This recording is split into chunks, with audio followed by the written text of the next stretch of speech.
안녕하십니까, 권문찬입니다. 마지막 과목이죠. 노동관계법규. 이 부분은 일반적으로 암기할 수 있는 부분이 많다 보니까 어려워하는 부분들이 굉장히 많습니다. 법을 좀 어려워하는 분들은 이 과목을 또 싫어해요. 그래서 유일하게 또 공부를 안 하면 과락이 나오는 과목이기도 합니다. 하지만 거기에 너무 부담을 갖지 말아주시기 바랍니다. 저는 지금까지 어떤 문제가 어떤 형태로 나오는 거 제가 다 알고 있습니다. 그래서 제가 하라는 것만 하세요. 그러면 오히려 과락이 아니라 점수가 제일 잘 나옵니다. 저를 믿고 같이 한번 가도록 하겠습니다.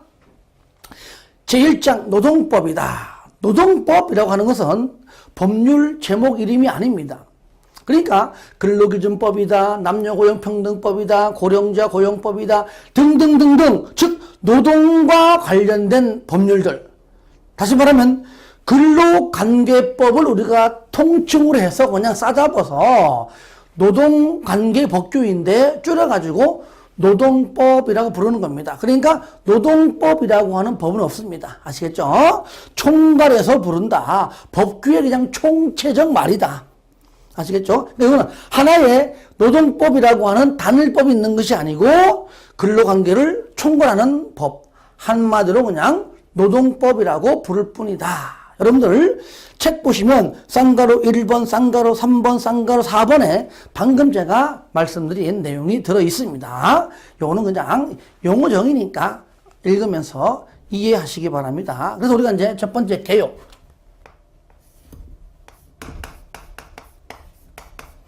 1번, 우리. 자, 뭐라고요? 노동관계법규를 노동법이라고 부를 뿐이다. 아시겠죠? 그러니까, 우리가 이제 근로기준법을 가장 먼저 우리가 배우지만, 배우기 전에 앞에 있는 노동법이라는 요 법은요, 어디 있냐면은, 요거는 바로 헌법에 있어요, 헌법에. 헌법에 규정되어 있는 내용들을 우리가 필요한 부분만 골라내서 지금 공부하고 있다, 그 얘기예요. 그래서 우리는 헌법을 지금 배우고 있다, 그 말입니다. 그리고 여러분들 쌍가로 2번 보시면 이 말 나올 겁니다. 노동법은 19세기 근대 시민법 원리인 소유권 절대 원칙과 계약 자유의 원칙 및 과실 책임의 원칙이라는 사적 자치의 대원칙에 입각한 근대 시민법에 대한 반성과 줄구세요. 근로자의 실질적 평등과 자유를 보장, 줄구세요. 이거 중요합니다. 함으로써 자본주의의 모순을 수정 동그라미에서요. 수정하기 위하여, 우리가 수정자본주의라고 하는 이유가 여기 있습니다. 수정하기 위해서 생겨난 것이다. 그게 세부적 내용이 밑에 2번 나오잖아요. 2번. 19세기 근대 시민법과 20세기 현대 민법 나옵니다. 그것이 여기 2번에 있는데, 자, 요 내용을, 자, 이렇습니다. 자, 뭐라고요? 19세기 근대 시민법. 19세기 근대 시민법이다. 이것이 어떻게? 20세기 현대 민법으로, 20세기 현대 민법으로, 오늘날 민법으로, 자, 요렇게 뭐라고요? 수정됐다. 그러니까 19세기 현대 시민법이 폐기가 된 게 아니라 요렇게 바뀌었다. 그런 말이에요. 뭐 때문에? 근로자의 실질적 평등과 자유를 보장해서요. 근로자의 실질적 평등과 뭐요? 자유를 보장하기 위해서다. 아시겠죠요? 수정됐다. 그럼 어떻게 수정되었을까요? 이렇게 길게 할 필요 없고요. 자, 바로 세 가지로 수정됐다, 그 말이에요. 세 가지로. 그러면 같이 봅니다. 자, 첫 번째는 뭐냐? 소유권 절대 원칙이, 자, 소유권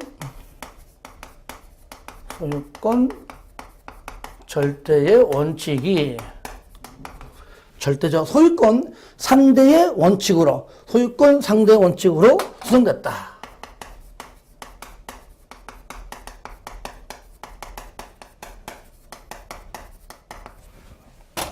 이것이 소유권 절대, 소유권 상대입니다. 그러니까 소유권은 절대적입니다. 이왕 내 이름으로 된 내 소유권은요, 국가나 어느 누구와 타치할 수가 없습니다. 이것이 어떻게 바뀌었다고요? 상대 원칙으로. 비록 소유권이 내 거임에도 불구하고, 그렇다 할지라도 공공의 복리를 위해서, 다수의 이익을 위해서 얼마든지 그를 포기할 수 있다. 그 말이죠. 우리가 내 땅이 있습니다. 땅이 있는데 불구하고 내 땅, 내 마음대로 하겠다는데 누가 뭐라고 합니까? 그런데 도로 설치하기 위해서 어떻게 합니까? 국가에서 강제적으로 돈을 주고 수용하잖아요. 그래서 절대에서 상대의 원칙으로 수정되었다. 그 말이죠. 자, 그 다음에는 계약 자유의 원칙. 계약 자유의 원칙이 계약 공정의 원칙으로 어떻게 해요? 수정되었다. 계약 자유가 공정으로. 왜? 계약서 쓰는 거는 내 자유입니다. 실질적으로 불공정 계약일지라도 일단 썼으면 그게 유효한 겁니다. 아시겠죠? 하지만 지금 안 그렇죠. 어떻게? 불공정 계약은 안 된다. 이왕 계약을 써도 공정한 계약을 써야 된다. 이렇게 수정됐다. 그 말이에요. 아시겠죠? 그 다음에 과실 책임의 원칙에서 과실이 없어도 무과실 책임의 원칙으로 수정되었다. 과실에서 무과실로. 자, 사용자가 데리고 있는 직원이 잘못했습니다. 과거에는요, 직원 잘못이 있다면은 사용자는 죄 없습니다. 잘못한 사람만 책임을 지고 사용자는 책임을 지지 않았다. 왜? 과실이 없기 때문에. 과실 책임이 없기 때문에. 근데 이게 어떻게? 사용자는 과실이 없어도 그런 직원을 잘못 교육시키고 그다음에 그런 직원들을 데리고 있는 사용자 입장에서는 도의적 책임을 져라. 과실이 없어도 책임을 져라. 그 얘기입니다. 그래서 무과실 책임의 원칙으로 보니까 수정되었다. 이렇게 해서 오늘날은 뭡니까? 바로 요거죠. 19세기에서 20세기로 이렇게 수정되었다. 그 내용이 노동법의 2번까지 잘 나와 있습니다. 그래서 요거 비교에 이렇게 수정된 요 과정 요거를 좀 이해하면 좋겠습니다. 3번 노동법의 법원 나오죠. 노동법의 법원. 법원은 지방 법원을 얘기하는 것이 아니라 법률에 있는 내용, 법률 조항, 그걸 말하는 겁니다. 그래서 우리는 이 책에 있는 내용을 잠깐 내비두고 전체적인 어떤 법령의 체계를 잠깐 보겠습니다. 보시면 가장 센 것이 헌법이죠. 가장 센 것이 헌법이고 헌법 밑에 국회에서 만드는 법이 법 또는 법률입니다. 요거는 자 국회에서 만듭니다. 어디에? 헌법에 맞게. 헌법에 맞지 않는다. 그러면은 헌법재판소에서 국회에서 만든 이 법은 헌법에 위배가 돼. 라고 위헌 판결을 내버리면은 그 법은 그 순간 헌법재판소장이 이 법은 위헌 판결 땡땡땡 그 법은 사라집니다. 그런데 그 중에서 일부 몇 개 조항만 헌법에 위배가 돼. 그러면은 전부 다 폐기하기 아깝죠. 그럴 때는 일부 조항 불합치 판결을 내리고요. 일정 기간 동안 3개월 또는 6개월 동안 기간을 줘서 그 기간 내에 헌법에 맞게 고쳐라 합니다. 그때까지 고치면은 유효하고 그때까지 고치지 않으면 그때 가서 자동 폐기된다 그 말이죠. 근데 국회에서는요. 법 만들 때 세부적으로 구체적으로 만들지 못합니다. 큰 굵직한 놈을 만들어가지고 대통령한테 보내면 세부적으로 국회에서 만든 내용을 좀 더 구체적으로 좀 만드는 것이 바로 대통령령입니다. 대통령령. 우리는 시행령이라고 하면 시행령. 빨리 시행코죠 하는 겁니다. 이렇게 해서 국무위원회에서 바로 땡땡땡 하면 끝입니다. 그래가지고 그 내용을 고용노동부에 보냅니다. 그러면 고용노동부 장관이 이 상태에서도 좀 더 세분시켜야 되겠다 가능합니다. 그건 고용노동부령입니다. 끝에만 부령. 각 부령이죠. 부령. 고용노동부령. 만약에 부동산이면은, 국토교통부령. 그래서 부령. 자, 여기까지는 누구나 다 똑같죠. 그죠? 우리가 부령은 우리가 뭐라 하냐면, 우리는 시행규칙입니다. 시행규칙. 아시겠죠? 이렇게 해서 우리가 시행령과 시행규칙, 즉 대통령령과 부령을 우리는 합해가지고 우리는 명령, 그래, 명령. 그러고요. 자, 법률에 법하고 명령에 명 따가지고 우리는 세 개를 전부 합해가지고 우리는 바로 법령이다. 법령이다. 그래서 이것이 법령 체계이다. 그렇게 얘기하는 겁니다. 자, 이 밑에는 이제 각 시도 조례죠. 조례. 조례. 또는 규칙이죠. 조례는 시의회. 만약에 서울시면은 서울시의회 조례. 규칙은 서울시 규칙이죠. 자, 이 상태에서 이제 하위법령을 우리가 이제 근로계약까지 내려가려 그러면은 이런 거를 지키는 범위 안에서 그 다음에 있는 것이 뭐냐면은 바로 단체 협약. 이어서 하면 이렇게 단체 협약이고요.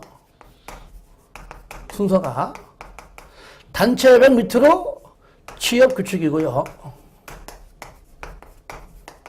취업 규칙 범위 안에서 쓰는 것이 바로 근로계약이다 그 말이죠. 그러면 근로계약대로 사용자와 노동자는 근로계약대로 하면 된다. 아시겠죠? 단체, 여기서, 단체 협약, 취업 규칙, 근로계약.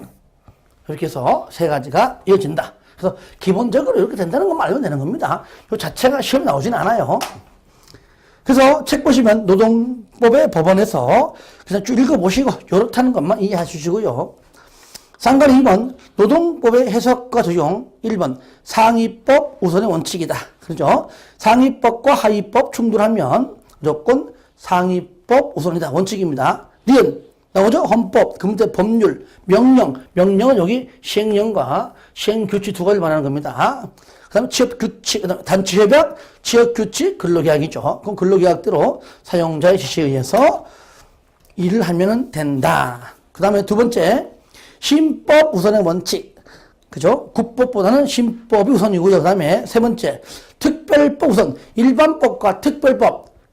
일반법보다 특별법이 우선입니다. 근로기준법이 일반법이고요. 거기에서 특별히 만든 법이 남녀고용평등법입니다. 그러니까 근로기준법하고요. 일반법인 근로기준법과 특별법인 남녀고용평등법이 충돌하면은 특별법인 남녀고용평등법이 먼저 우선 적용받습니다. 아시겠죠? 여러분들 그 3번에 봐요. 니은 보세요. 직업안전법과 남녀고용평등 및 평등과 일, 가정, 양립 지원에 관한 법률. 길어가지고 제가 남녀고용평등법 이렇게 얘기합니다. 이 법률은 근로기준법의 특별법이므로 특별법 우선에 따라, 그죠? 직업안전법과 남녀고용평등과 일, 가정, 양립 지원에 관한 법률이 근로기준법에 우선 적용된다. 아시겠죠? 그것만 좀 체크해 주시고요. 4번 유리조건 우선 원칙. 유리한 것으로 하겠다 그 말이죠. 일반적으로 상위법 우선의 원칙이 적용되나? 그럼 배우잖아, 첫 번째. 그죠? 그런데 하위의 법원이 하위법에 있는 법률 조항이 상위법에 있는 법률 조항보다 더 유리하다면 그 유리한 하위의 법원이 법률을 우선 적용을 한다 그 말이에요. 이해되시죠? 요 네 가지입니다. 상위법 우선의 원칙, 신법 우선의 원칙, 특별법 우선의 원칙. 요거는 니은 동그라미 주시고요. 4번 유리조건 우선의 원칙. 이렇게 여러분 기본적으로만 이렇게 좀 이해를 해 주셨으면 좋겠습니다. 자, 그다음에 근로기본권. 여기부터 이제 본격적인 시험 문제입니다. 근로기본권.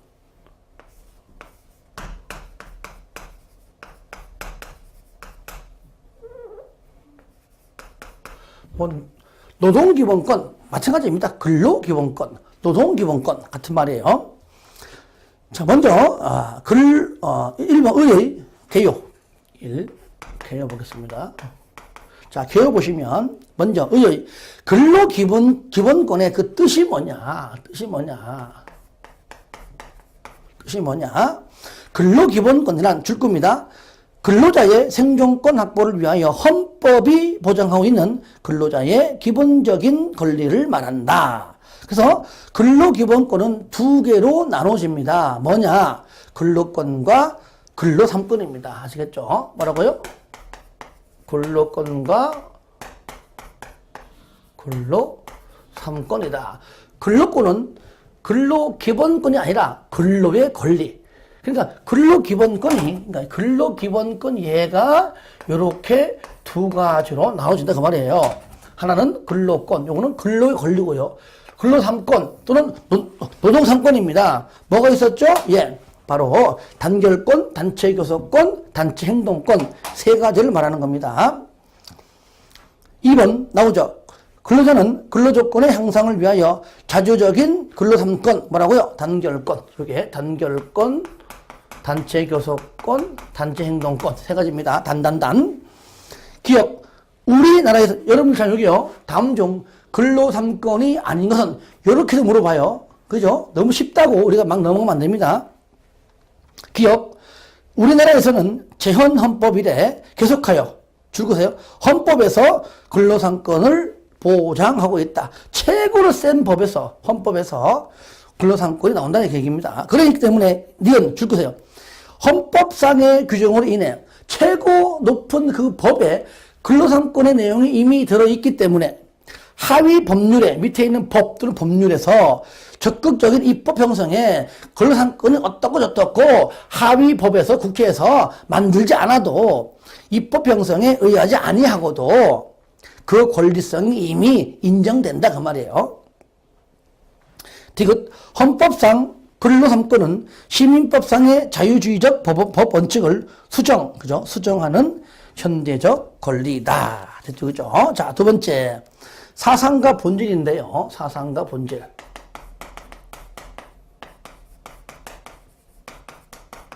자, 이 중에서는 여러분들이 한 번쯤 복습할 때 다 읽는 걸로 하고요. 저랑 같이 할 것은 일단은 2번, 5번, 8번입니다. 특히 5번하고 8번이에요. 가볍게 2번. 제2차 세계대전 이후 각국의 헌법에서 국민의 근로기본권을 보장하고 있다는 겁니다. 자, 시험에는 5번하고 8번 나옵니다. 무슨 말이냐? 5번. 근로기본권은 근로자의 근로조건을 개선하여 그들의 경제적, 사회적 지위의 향상을 기하기 위한 것으로서 줄 겁니다. 자유권적 기본권으로서의 성격보다는 생존권적 기본권으로서의 측면이 보다 더 강하다. 일단은 근로기본권에는 뭐가 있다? 바로 자유권과 생존권이 다 있다. 그죠?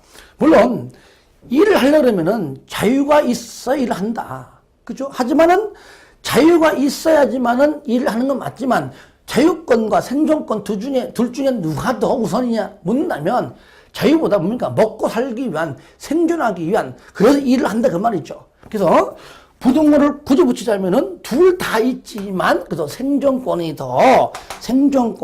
더 강하다 이 얘기예요. 결국 둘 다 있는 겁니다. 있는데 선택한다면 생존권 그 얘기입니다. 그래서 8번 보시면 근로 3권은 근로자의 생존권을 확보하기 위한 권리라는 점에서 생존권적 성격을 지니며 이러한 줄거세요. 생존권은 자유권적인 성격이 보장되지 않고서는 그 실현이 구체화될 수가 없다는 겁니다. 특히 북한에서는요, 자유가 없잖아요. 자유가 없으니까 일을 제대로 못하는 겁니다. 일단 생존권이 중요하지만 자유가 보장돼야지만 그것도 일을 할 수 있고 먹고 살 수 있다는 겁니다. 따라서 근로 3권의 법적 성격은 줄 겁니다. 줄 거예요. 자유권적 성격과 생존권적 성격을 동시에 갖고 있다는 것이 통설이다. 이게 곧 헌법재판소의 견해이다. 동시에 있다. 동시에 있지만 생존권이 먼저다. 자유권이 나중이다. 그 말이라는 얘기죠. 이렇게 여러분들이 이해를 하시면 좀 좋을 것 같습니다. 자, 그러면 이 중에서요. 이제 첫 번째, 두 번째. 근로권과 근로 3권인데 그 첫 번째 근로권에 대해서 우리가 이제 공부할 것이고요. 그 다음에 근로 3권에 대해서 공부하면 1장 끝입니다. 그러면 근로권입니다. 근로권은 근로 기본권이 아니고 근로의 권리입니다. 근로의 권리의 줄임말이다. 자, 첫 번째 그러면 근로권의 의의 보겠습니다. 먼저 자, 먼저 소극적이 있고요. 적극적이 있습니다. 뭐가 있다고요? 소극적이 있고 적극적이 있다. 보세요. 소극적은 개인이 근로를 행함에 있어서 국가 또는 타인의 방해를 받지 아니하고 자유롭게 근로를 하거나 근로를 하지 아니할 수 있는 권리. 일을 하든지 말든지 내 맘이야. 내가 하고 싶으면 할 것이고 하기 싫으면 내가 안 할 것이야. 이게 뭡니까? 바로 이것이 이제 의의가 바로 소극적이다. 적극적이다. 일을 하든지 말든지 내 맘이다. 적극적은 뭐냐? 간략해요. 봐요. 나에게 일자리를 주시오라고 근로기회 제공을 요구하거나 일자리 못 주면은 마지막 줄 그러면 생활비 줘. 실업급여 줘. 그래서 일자리를 주든지 아니면 못 주면은 돈을 주든지 하고 생활비 지급을 요청할 수 있는 권리가 바로 이것은 적극적이다 그 말이야. 일을 하든지 말든지 소극적. 일자리 줘. 아니 돈 줘. 하는 것이 적극적 근로권이다 그 말이죠. 상관 2번 보세요. 근로권의 주체는 뭐냐? 근로권의 주체. 자, 주체 보시면은 국민의 권리이기 때문에 일자리 줘! 돈 줘! 당연히 외국인은 대한민국 사람이 아닌 외국인은 해당 사항이 당연히 없겠죠. 예, 없습니다. 그 다음에 자연인만을, 개개인의 자연인만을 의미하는 것이지 법인은 포함되지 않습니다. 두 가지 좀 알아두시고요.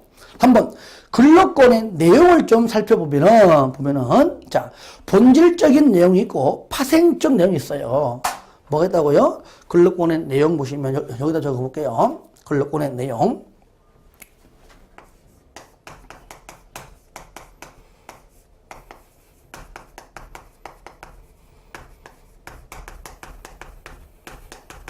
있는데 시험에는 얘가 이제 잘 나옵니다. 잘 나와요. 그럼 본질적 내용은 그게 취업 청구권, 일자리를 달라, 생활비 지급 청구권, 돈 달라. 결국 뭡니까? 얘는 본질적 내용은 결국 뭐죠? 여기 적극적인, 여기 적극적 근로권에 해당한다. 아시겠죠? 왜? 취업 청구권과 생활비 지급 청구권 두 개를 보면 알겠죠? 자, 동그라미 그려보겠습니다. 그럼 파생적 내용이 있습니다. 별표하세요. 내용. 근로권의 실질적 보장을 위한 보충적 선언 규정이라고 하는데, 특히 여기서요, 우리가 잘 봐야 됩니다. 파생적 내용은, 자, 여기다가 별도로 해볼게요. 자, 파생적 내용. 자, 위에 가볼까요? 내용. 먼저, 1번. 모든 국민은 근로의 권리를 가진다. 국가는, 자, 네모. 사회적, 경제적 방법으로, 뭐라고요? 사회적,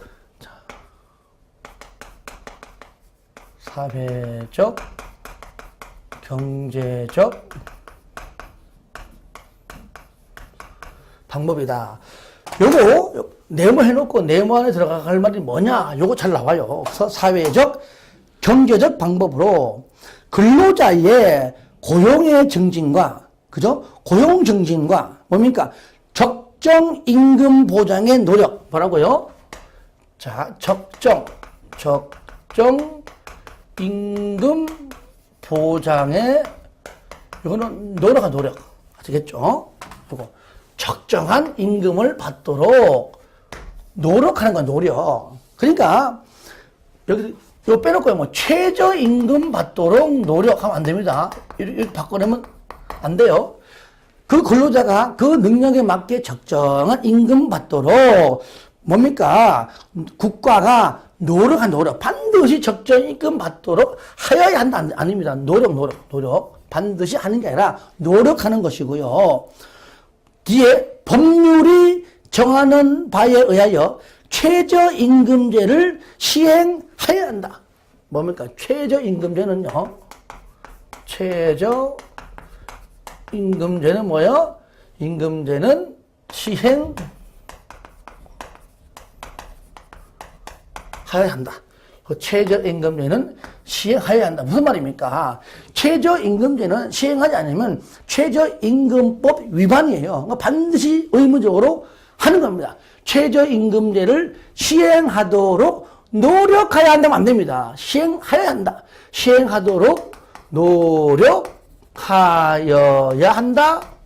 아니, 안 되는 겁니다. 그런 것들. 적정임금 보장에 노력해라. 적정임금 보장을 하여야 하고 안 되겠죠. 그죠? 적정임금은 노력이고, 최저임금제는 반드시 시행을 하는 겁니다. 이런 것들 우리가 잘 봐야 됩니다. 법률 과목은요, 말장난을 많이 해요. 말장난을. 숫자도 바꾸기도 하고요. 내용을 할 수 있다를 하여야 한다. 하여야 한다를 할 수 있다. 고용하여야 한다. 한다를 고용하도록 노력하여야 한다. 또는 고용하도록 노력하여야 한다를 고용하여야 한다. 이런 식으로 냅니다. 그러니까 단순하게 숫자 바꾸는 걸로 끝내면 안 됩니다.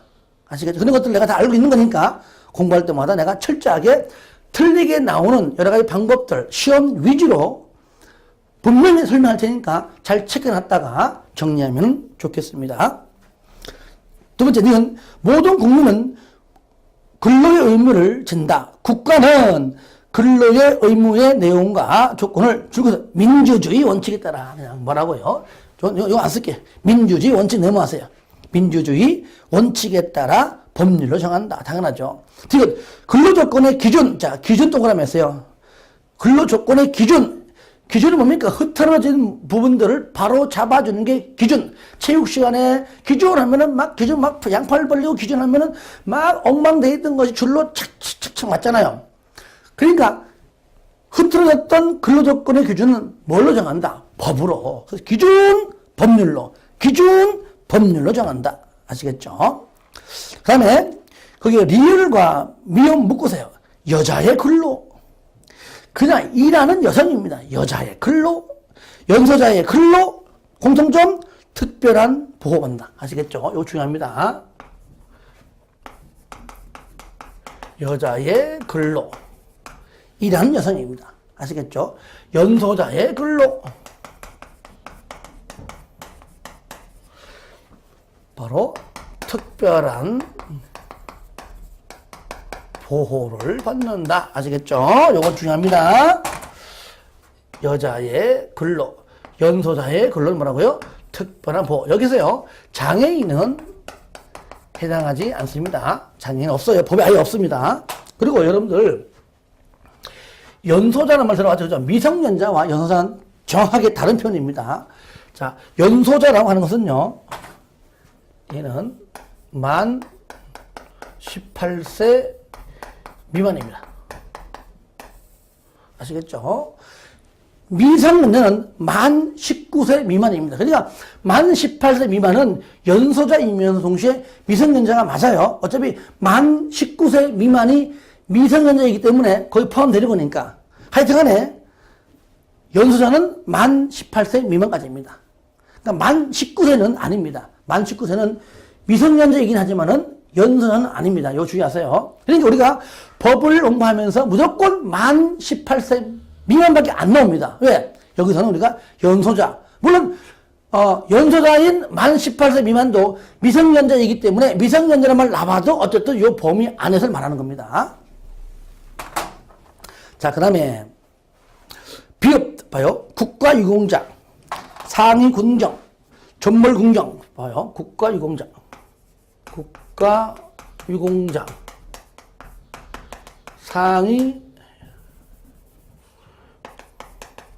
상위군정, 그 다음에 전몰군정, 상위군정, 전몰군정. 한마디로 대한민국을 위해 싸우다 다치거나 돌아가신 분들. 자, 이런 분들의 유가족 동그라미. 이런 분들은 뭐예요? 유가족. 이게 유가족자가 빠지면 틀린 거예요. 이런 분들은 유가족. 유가족에는요, 법률이 정하는 바에 의하여 우선적으로 근로의 기회를 부여받는다. 우선적 근로기회. 아시겠죠? 우선적 근로기회. 유가족입니다. 근데 이걸 다 빼고네요. 국가유공자, 상위군정, 전몰군정은 이미 다쳐도 아니면 돌아가시고 없는데 어떻게 그들에게 일자를 준다는 얘기예요. 이들의 뭡니까? 유가족은. 아시겠죠? 국가유공자, 상위군정, 전몰군정의 유가족이죠. 여기도 마찬가지로 장애인은 해당하지 않습니다. 이런 것들 집어넣어 틀리하는 겁니다. 4번. 근로권의 기능, 요거 4개 다 나오는데, 동그라미 2번하고 동그라미 4번, 요 2개만 잘 알면 돼요. 1번, 근로를 통하여 개성과 자주적 인간성을 제고하고 함량하게 한다. 맞죠? 2번, 근로에 내모하세요. 상품화를 허용, 내모화. 상품화를 허용하는 겁니다. 여러분들, 우리 일반인이 TV 선전할 때요, 냉장고, 뭐, 여러 가지 에어컨, 아무리 선전해도 안 팔립니다. 그래도 유명한 탤런트 김연아가 이런 선수가 나와서 에어컨 선전하는 게 잘 팔리잖아요. 그러니까 뭡니까? 그것이 바로 상품의 가치가 있다는 것이죠. 그러니까 상품화를, 근로란 상품화를 허용한다. 그 말이죠. 허용함으로써 자본주의 경제의 이념적 기초를 제공하고요. 3번. 국민으로 하여금 근로를 통하여 생활의 기본적 수요를 스스로 충족하게 한다. 4번이 제일 중요합니다. 2번과 4번인데 특히 4번입니다. 근로 기회의 제공을 통하여, 그렇죠? 일자를 주고 일을 시킴으로 인하여 생활 무능력자에 대한 국가의 보호 의무를 감소 동그라미. 그렇죠? 일을 시키니까 우리가 이제 보호할 수 있는 숫자가 감소하겠죠. 그죠? 감소. 이것이 시험에 증가. 아니에요. 감소. 자, 요까지 우리가 이제, 여기 이제 근로권에 관한 내용이라면은, 자, 근로 3권입니다. 네, 여기서 3번. 근로 3권. 다른 말로 노동 3권 같은 말입니다. 아까 했었죠? 단결권. 그 다음에 단체 교섭권, 그 다음에 단체 행동권, 이 3가지 알아두시기 바랍니다. 첫 번째 단결권이 뭐냐? 자, 줄 거세요. 근로자들이 자주적으로 노조를 설립할 수 있는 권리다. 됐죠? 단체 교섭권. 자, 근로자들이, 자, 줄 거 보세요. 근로 조건을 유지, 개선하기 위하여 줄 거예요. 그러니까 이미 회사 들어올 때 사용자와 썼던 그 계약서 안에 있는 근로 조건이 좋으면은 유지하고 만약에 불리하면 개선하기 위해서 유지, 개선하기 위하여 단결에 의해서 사용자와 교섭할 수 있는 권리인데 여기서 근로 조건을 유지, 개선하기 위해서 하는 것이죠. 그 밑에 적어보세요. 근로 조건을 정하기 위하여 X. 다시 근로 조건을 정하기 위하여 X. 자, 이미 정했잖아요. 근로 조건을 정하는 것은요, 입사할 때 계약서에 넣는 거니까 이미 근로 계약서에 이미 정해진 근로 계약을 유지 개선하기 위함입니다. 근로 조건을 정하기 위하여 하는 건 아닙니다. 그거 주의하세요. 3번 단체 행동권. 단체 교섭을 근로자에게 유리하게 전개하도록 하기 위하여 줄 거세요. 근로자에게 보장된 집단적 행동에 관한 권리다. 이렇게 알면 되겠죠. 상관 2번 근로조건의 제한. 근로 3권이죠. 근로 3권의 제한. 그리고 중요한 건 뭡니까? 여기 이제 근로 3권의 제한. 얘가 이제 시험에 이제 잘 나오죠. 특히 밑에 쭉 나가면은 핵심 포인트 한번 보겠습니다. 먼저 1번 헌법의 일반 유보 조항에 의한 제한. 기억. 근로 3권도 아무리 좋다 할지라도 노동자에게 반드시 필요한 걸 할지라도 국가 안전보장, 질서유지, 공공복리를 위하여 얼마든지 필요한 경우에 제한 동그라미 했어요. 제한할 수 있다. 아무리 좋아도 국가의 안전보장, 질서유지하고 하는 것에 비하면은 낫다 그 말이죠. 즉 국가안전보장 등등이 먼저다 그 말이에요. 그렇지만 일반 유보 조항에 의한 제한의 경우에도 줄 것이요. 기본권의 본질적 내용을 침해할 수는 없다는 겁니다. 줄 것죠? 예. 2번 공무원 및 교원 등에 대한 제한인데 기업 동그라미, 리을 동그라미 하세요. 자, 공무원. 자, 이거 제한인데. 자,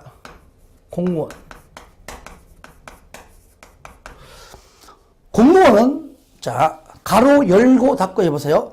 법률이 정하는 자의 하나요. 가로 열고 닫고.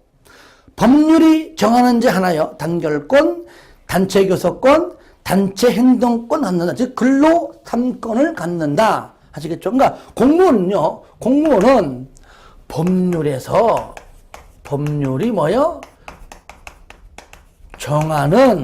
법률이 정하는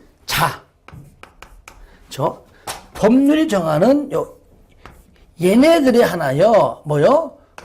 근로 3권을 인정합니다. 그래서 요거를 싹 빼고 넣으면 틀린 거예요. 가령 이렇게 공무원인 근로자는 단결권, 단체교섭권, 단체행동권을 가진다. 틀렸어요.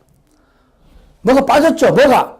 법률이 정하는 자의 하나요. 요거 주의하세요. 법률은요, 법과목은 법에 있는 내용 그대로 이해하고 공부해야 됩니다. 그 다음에 리얼 봐, 리얼. 교원. 뭐라고요?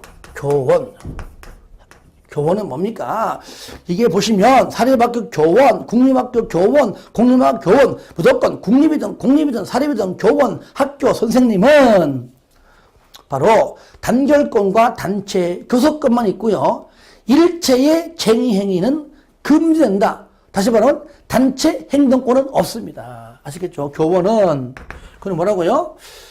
단체 행동권은 없다. 다시 말하면 단결권과 단결권과 단체 교섭권만 있다. 단체 행동권은 없다 그 말이에요. 그러니까 지금 과거에 교원단체죠, 교원노조, 정교조 보세요. 정교조 있다는 얘기는 단결권이 있고 협상하잖아요. 교섭하잖아요. 근데 단체 행동권은 안 하고 있잖아요. 왜? 없습니다. 없어요. 그 다음에 세 번째, 법률이 정하는 주요 방위산업체. 뭐라고요? 주요 방위산업체.